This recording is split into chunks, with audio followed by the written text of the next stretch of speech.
Darren Holt had been dropped into plenty of awkward jobs before, but never on a moon that smelled like burned ozone and bad cooking oil. The shuttle left him with nothing more than a crate of tools, a half-functioning translator patch in his ear, and a warning from the pilot, "Try not to die." Comforting words. He muttered to himself, dragging the crate over fractured ground, the silvery dust clinging to his boots. All around, towering wrecks of starcraft jutted from the soil like broken ribs, smoke plumes curling into the dim orange sky. According to his orders, he was here to assist an allied warrior with equipment repairs. Simple enough. Engineers didn't usually get sent into war zones, but then again, Darren wasn't usual. He could fix anything from a toaster to a warp drive, though in his experience the toaster was usually harder. What the brass hadn't mentioned was the audience, dozens of alien soldiers in jagged armor, their eyes glowing faintly in the gloom, watching him with the suspicion reserved for outsiders. Darren gave them a cheerful wave. "Hi, I'm the guy keeping your toys from exploding in your faces. Please don't shoot me." They didn't laugh. Not a promising start. Then she stepped forward. At first glance she could have been human, tall, lean, with eyes the color of stormlight and hair braided back beneath a combat helmet. But then his gaze caught the ears, long, elegant, tapering to sharp points that twitched slightly as if catching vibrations in the air. She moved with the unhurried grace of someone who had survived far too many firefights. Her armor was battered but functional, the plates etched with runes that seemed older than the battlefield itself. "You are the engineer?" she asked, her voice low, carrying an accent he couldn't place. "That's me," Darren said, thumping his chest like a bad actor. Darren Holt, professional fixer of things, master of duct tape, certified in the ancient art of turning a plasma cannon into a coffee warmer. "At your service." Her mouth curved just slightly, though whether in amusement or disdain he couldn't tell. She pointed at the armor she wore, then to the massive exosuit standing beside her, scarred and sparking. "It needs repair. The power conduit is failing, the targeting systems are unreliable, and the shield generator overloads in combat. Can you manage?" "Lady, if I couldn't manage, I wouldn't be standing here." "Well, technically I'd still be standing here, but probably on fire." He popped the lid of his crate, revealing tools, diagnostic tablets, and a very dented thermos. "Step 1, let's see why your glorified tin can keeps threatening to explode. Step 2, I make fun of the design until it behaves. Step 3, you thank me with, what's the alien equivalent of pizza?" "Rations," she said flatly. Darren groaned. Figures. Nothing says culinary delight like processed nutrient cubes. As he worked, he noticed the soldiers keeping their distance, whispering as if she were more than just a warrior. Darren chalked it up to her being scary, she definitely had that vibe. Every so often she'd crouch beside him, handing him tools with precise efficiency, never needing to ask what he wanted. Her movements were disciplined, her eyes sharp. She watched him the way a commander studied maps before battle. He kept the mood light, muttering to himself as sparks flew. Okay, whoever designed this conduit clearly had a death wish. Probably wanted job security, make the system break often enough, you never get fired. Smart, but evil. "You complain much," she observed.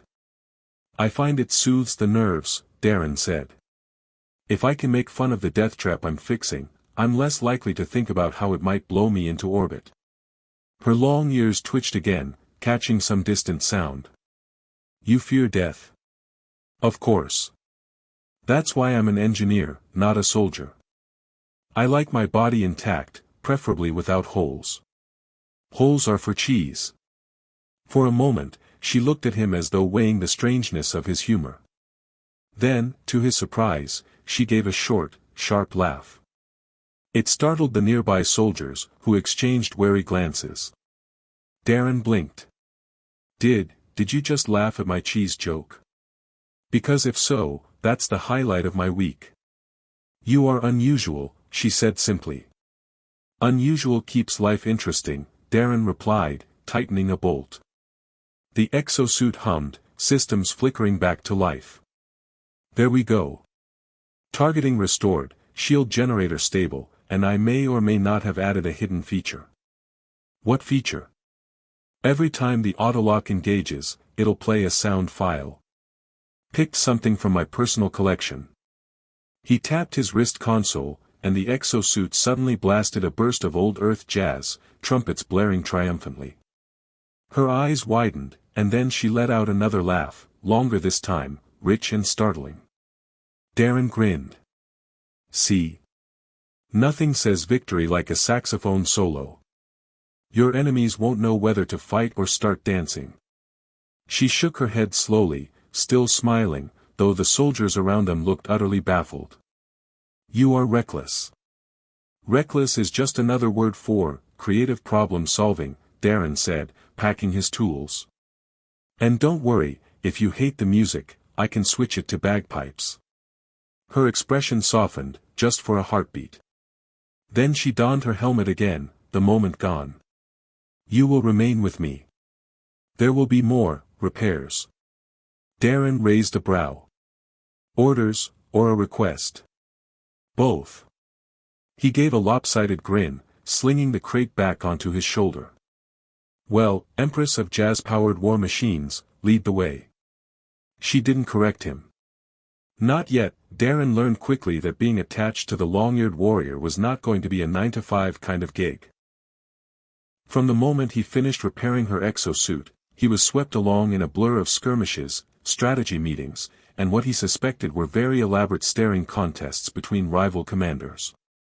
The alien soldiers treated her with a deference that went far beyond the usual respect for rank. Every time she entered a chamber, conversations hushed, heads lowered, and Darren was left awkwardly holding a spanner like a kid caught sneaking into class late. He tried to play it cool. Don't mind me, folks.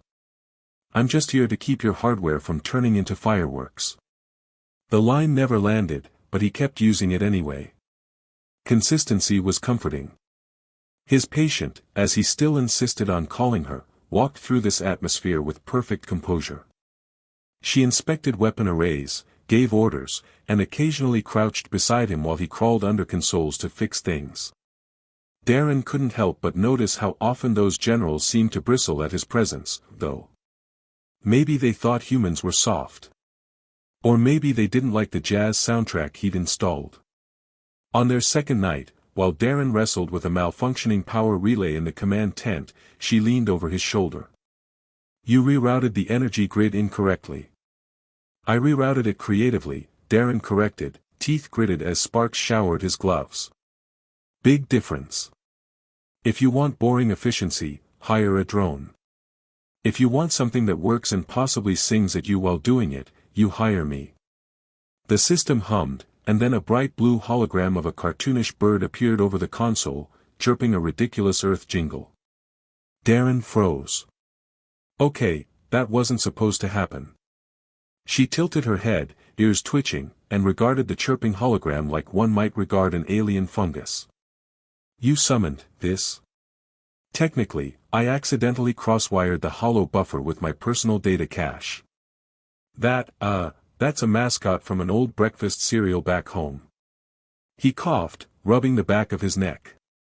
Congratulations, your tactical relay now also dispenses nostalgia. For the first time in front of her officers, she laughed. A short burst, but loud enough to make the generals stare like they'd just seen a comet hit the moon. Darren, emboldened, bowed dramatically. Glad to know I'm providing both security upgrades and comedy night. The laughter didn't stop her from issuing calm, precise commands moments later, her voice carrying the weight of authority. Darren found himself watching her, wondering how a mere warrior managed to command such natural obedience. She never barked orders. She simply stated them, and they happened. Later, while they walked through the encampment together, Darren tried subtle interrogation. So, tell me something. How does a frontline fighter like you know half a dozen ancient dialects, the full specs of star cruiser fleets, and the best way to shut up a council of squabbling generals? Seems a little above your pay grade. She gave him a sidelong glance. I listen. I study. And I am obeyed because I must be. Right, Darren muttered. And I must be obeyed because I can make your armor blast Earth polka if I feel like it. Pretty similar. Her ears twitched again, a gesture he was beginning to realize often meant amusement. You mock everything. Occupational hazard, he said. If I didn't laugh, I'd cry. And if I cried, my tools would rust. Tragic chain reaction. The next day, he was dragged to a forward bunker where the shield generator had collapsed. The thing was massive, a humming tower of crystalline coils surrounded by nervous soldiers. Darren eyed it skeptically.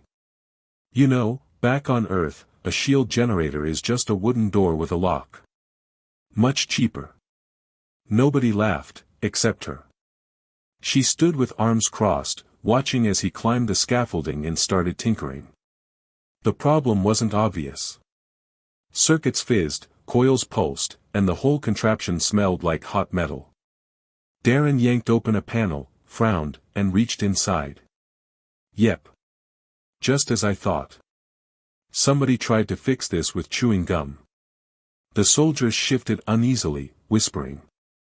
She translated their words. They say you insult the work of their ancestors. Darren pulled out a wad of hardened, sticky resin. Unless their ancestors were 12-year-olds on a sugar rush, I stand by my statement. She hid a smile behind her gauntlet, though her eyes gleamed. Fix it, then. With a little jury rigging, plus a questionable decision to patch the energy flux with a stripped-down toaster coil, Darren brought the shield generator roaring back to life. The crystalline tower thrummed with renewed vigor, projecting a shimmering dome of light over the bunker. The soldiers gasped. Darren spread his arms theatrically. Ladies, gentlemen, and long-eared royalty, he stopped himself quickly, I mean, warriors. You're welcome. And if you find toast popping out of the generator tomorrow, don't blame me. She looked at him with a mixture of exasperation and something else. Something softer. You are reckless, she repeated. And yet, Darren said, patting the warm metal, still alive.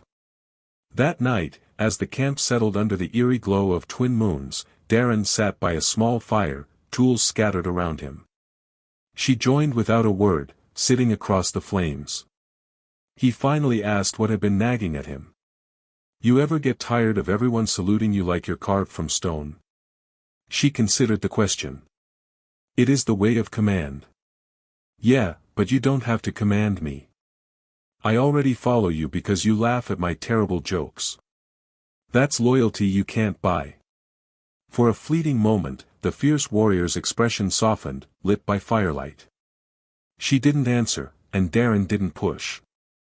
He leaned back, hands behind his head, and stared at the alien stars. He had no idea yet just how literal her command really was, or how high above his pay grade she truly stood. Darren had repaired plenty of machines under fire, but never while being shot at by plasma cannons the size of skyscrapers. The ambush on the convoy came without warning. One minute he was grumbling about how alien rations tasted like old gym socks, the next the entire sky split open with crimson beams. Explosions thundered across the valley, the ground vibrating so hard his teeth rattled. Soldiers scrambled, shouting orders in half a dozen languages. Darren ducked behind a shattered transport and yelled, for the record, I was promised hazard pay, but I'm starting to think the form was a joke. She stood in the middle of the chaos, unshaken. Her exosuit whirred as it powered up, armored plates locking into place. Darren knew the suit only worked because he'd poured hours of sweat and sarcasm into its guts. Seeing it move now, gleaming and terrifying, gave him a weird sense of pride. Like watching your toaster defend itself with laser cannons. The enemy appeared over the ridgeline, banners shimmering, their troops marching with terrifying precision. Darren peeked out, instantly regretted it, and ducked again. Great, fantastic. Nothing like a good old-fashioned interstellar war parade. Do they at least have a marching band? Maybe a few pom-poms? No. Just death and fire. Classic. She strode forward, helmet retracted, ears gleaming in the firelight. When the rival commanders approached under a temporary ceasefire banner, Darren expected angry shouts or maybe a duel. Instead, she lifted her chin and spoke in a language Darren's translator could barely process. The effect was immediate. The enemy soldiers froze. Then, shockingly, many dropped to one knee, weapons lowered. The commanders stiffened like statues, their faces pale. Darren blinked. Okay. Not that I'm complaining, but what exactly did you just say? Because last time I tried that tone, it was at a bank, and they threatened to call security. The commanders spoke back, voices trembling. She answered firmly, each syllable landing like the strike of a hammer. Darren's translator buzzed and finally offered a rough output, by the authority of the Silinar throne, surrender, or be erased. Darren choked on his own spit. Wait. Throne? As in chair? As in queenly, Empire-wide kind of throne? Because I feel like we skipped a chapter here. No one paid him attention.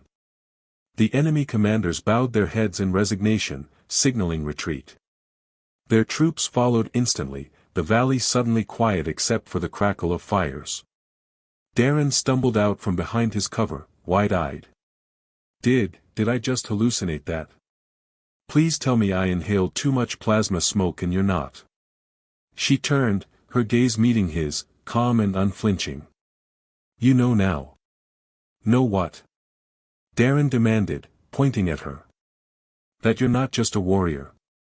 That you've actually been moonlighting as, I don't know, the Galactic Empress. Because that little detail might have been nice to mention before I called your armor a glorified toaster. For the first time since he'd met her, she looked almost amused by his outrage. Would you have spoken to me as you did if you had known? Of course not. Darren shouted, then paused. Actually, yeah, I probably still would have. But I would have at least worn nicer boots. The soldiers around them began chanting her name, no, not her name, a title.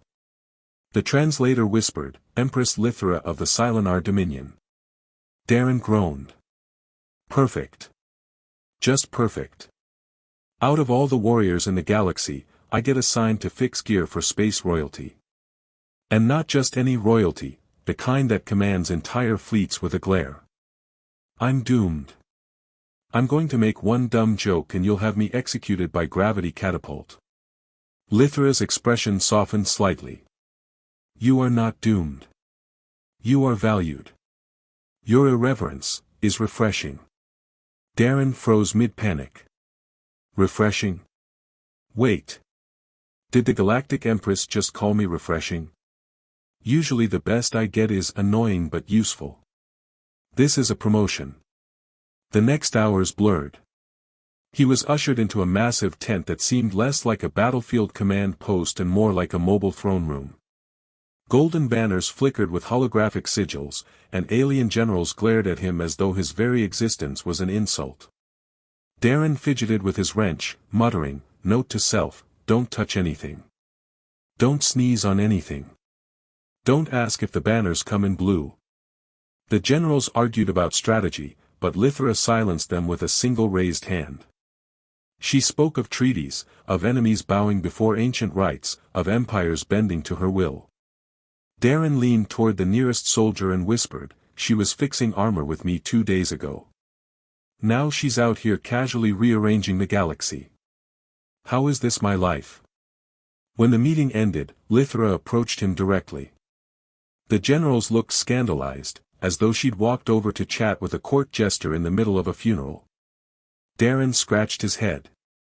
So, Your Majesty, Your Excellency, Your Royal Long-Earedness, what exactly do I call you now? You will call me as you always have, she said. He blinked. Really? Even when I called you Empress of Jazz-Powered War Machines? Her lips twitched in the faintest smile. Even then. Darren sighed, shoulders slumping.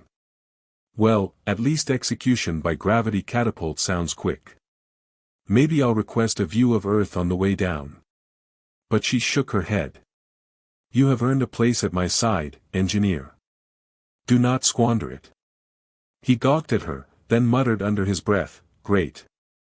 Not only am I not doomed, I've been promoted into galactic politics.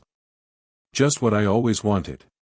He wasn't sure if he was terrified, honored, or hungry. Probably all three. Darren never imagined that his engineering career would land him in the middle of a galactic throne room, but there he was, standing in the heart of a colossal starship carved like a cathedral out of living metal. The throne chamber stretched higher than any hangar he had ever worked in, its walls glowing with shifting constellations that pulsed like arteries. At the far end sat Lythra, no longer disguised as just a warrior but seated on a dais of shimmering alloy, surrounded by generals, advisors, and diplomats who all seemed very irritated that Darren Holt, human tinkerer extraordinaire, was allowed anywhere near them. He shifted uneasily, clutching a diagnostic tablet like it was a shield. You know, he whispered to himself, back on Earth the fanciest place I ever worked was a luxury yacht. Same amount of gold plating, but way fewer death stares. Lythra, radiant in her ceremonial armor, raised her hand for silence. The advisors immediately stopped arguing, though they kept shooting glares at Darren. He pretended not to notice, busy running a scan on the floating drone that served as the chamber's herald. The thing kept buzzing every few seconds like a dying blender. He tapped it with a wrench. If this thing crashes mid-ceremony, it'll be the first time in history someone got exiled for bad software updates. The drone suddenly screeched and began projecting static. Darren winced, yanked a cable, and rerouted power. The machine sputtered, then proudly announced in 3 different languages, "Welcome to the throne of snacks." Every alien in the chamber froze. Darren swallowed hard. Minor translation glitch. Should have been, throne of stars. Easy mistake. Happens all the time. The room was silent, except for Lythra, who pressed her gauntlet fingers to her mouth to hide a smile. The advisors looked ready to combust. Darren leaned toward her throne and whispered, "Okay, I'm pretty sure I just committed galactic treason by introducing the idea of an interstellar snack bar. But in my defense, who wouldn't want that?" The next few days tested Darren's sanity. He was dragged from one political gathering to another, always standing awkwardly beside Lythra while alien dignitaries sized him up. Some treated him like a curiosity, others, like a parasite clinging to their Empress. Darren coped the only way he knew how, humor. At a banquet aboard a crystal ship, when a seven-eyed ambassador questioned whether humans had any valuable skills, Darren leaned back in his chair and said, "Valuable skills? Absolutely. We invented sarcasm, reality television, and duct tape. 3 things holding civilization together." Lythra nearly choked on her drink, though she disguised it as a cough. The ambassador was less amused.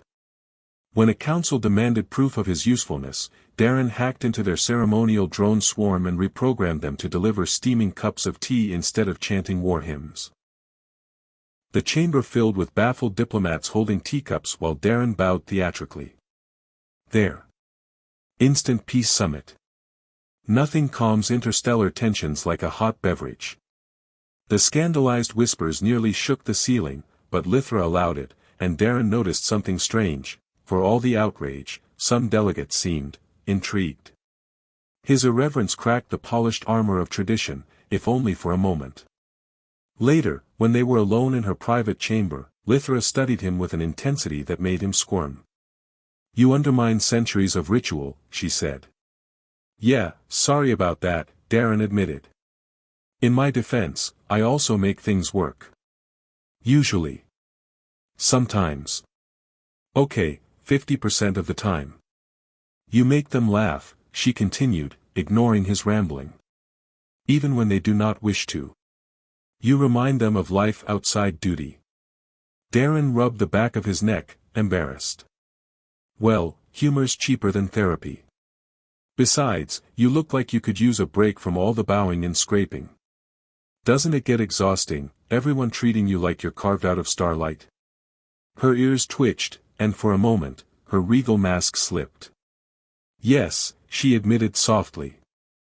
It does. The moment ended when alarms blared through the starship. The walls flickered crimson, and the chamber AI announced, unauthorized fleet approaching. Probability of hostile intent, 92%. Darren groaned. Of course. Can't even have one quiet night without someone trying to overthrow the Empire. He grabbed his tool bag instinctively. All right, Empress. Where's the thing that's going to explode, and how do I stop it? They rushed to the command deck, where holographic displays showed enemy ships dropping out of warp. Darren recognized the design, sleek, angular, bristling with weapons. Those guys look like they mean business, he muttered. The kind of business where you don't get dental insurance. Lithra stood tall, issuing commands that spread across the fleet like ripples in water. Darren, meanwhile, crawled under a control panel that was already sparking. Who designs a flagship where the shield matrix shorts out during red alert? Oh right, engineers who wanted job security. The deck shook as the first barrage hit. Darren rerouted power, hands flying, sweat dripping. Okay, give me 30 seconds and don't let the ship explode in the meantime. Lithra smirked faintly. You speak as if I control explosions. Hey, you're the Empress. If anyone can order the enemy to stop shooting politely, it's you. Another blast rocked the hull, but Darren slammed his hand on the console. The shields flared to life, shimmering blue across the viewport. The crew cheered. Darren staggered out, singed but grinning. See? Still alive. Still reckless. Still your favorite engineer. Lithra's eyes softened for just a moment, though her voice remained firm. You are more than an engineer, Darren Holt. You are proof that even an empire can be repaired with laughter. He blinked. Wow. That's the nicest thing anyone's ever said to me. Well, except for that one time someone said my microwave burritos were edible. But this definitely beats that. Outside, the battle raged. Inside, Darren realized his place wasn't just fixing machines anymore. Somehow, against all odds, he had become part of repairing something far bigger, an empire balanced between duty and freedom, steel and humor. And that terrified him even more than the plasma cannons. The coup came at dawn, though on a starship dawn was nothing more than the ship's AI dimming one set of lights and brightening another. Darren was half asleep on a bench in the engineering bay, drooling on a spanner, when the alarms blared. He jolted awake, smacked his head on a console, and groaned. One of these days, I'm going to get a full night's sleep without someone trying to murder my boss. Today is clearly not that day. The mutineers struck fast. Admirals who had scowled at Darren since his first day now openly called for Lithra's removal. Warships that had once bowed to her authority turned their cannons inward. Darren stumbled onto the command deck just in time to hear an officer declare, "The Empress has grown weak. She listens to a jester instead of her generals." Darren threw his hands up. Hey! Excuse me, I prefer engineer with style. Or maybe, galactic handyman. But jester? That's rude. Lithra stood calm at the center of chaos, her long ears rigid, her eyes fierce. She didn't raise her voice. She simply said, "My empire will not be ruled by fear. And it will not be stolen by cowards." The traitor fleet fired. The ship shuddered. Darren grabbed a console before he went sprawling. All right, this is it, he muttered. Time to decide if I'm the galaxy's biggest fool or the luckiest engineer alive. He dove under the panel, rewiring with manic energy. The mutineers' weapons hammered the shields, each blast vibrating through his bones. Darren! Lithra called above the noise. Busy, he shouted back, smoke filling his lungs. You know how hard it is to reroute a fusion core while being actively shot at. It's like trying to fix a blender while someone throws grenades in your kitchen. Her voice was steady, unwavering. Can you do it? He spat soot, grinned despite himself. You bet your imperial throne I can. A final spark arced, and Darren slammed the console closed. The flagship's shields flared, not just stronger but blazing outward, overloading the traitor fleet's systems. Enemy ships stuttered, lights flickering, weapons falling silent. On the command deck, stunned silence followed. Then cheers erupted. The coup was broken. Lythra's enemies were dragged away in chains, their plots smoldering like the debris drifting outside the viewport. Darren slumped against the wall, coughing, singed, and grinning. Well, that settles it. I've officially survived longer than any other idiot who told an empress her armor needed cup holders. She crossed the deck, removing her gauntlet. Her hand rested lightly on his shoulder. You are reckless, she said, as always. Reckless is my brand, Darren said weakly. I should get business cards printed, Darren Holt, reckless engineer. Now with imperial approval. Her gaze softened. You are more than reckless. You gave me something my throne never did. Darren blinked. A jazz soundtrack in your armor? Her lips curved. Laughter. Freedom. Perspective. For once, Darren didn't joke. He realized then that she wasn't just talking about saving ships or making jokes at council meetings. She was talking about him, about how his refusal to treat her like untouchable royalty had reminded her she was still a person beneath the crown. He swallowed, suddenly nervous.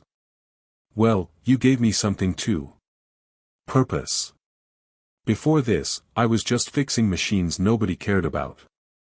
Now I'm fixing an empire.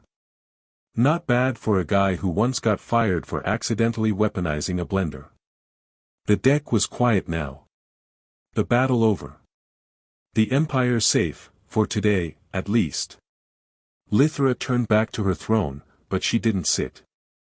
Instead, she looked to him, the faintest trace of a smile on her lips.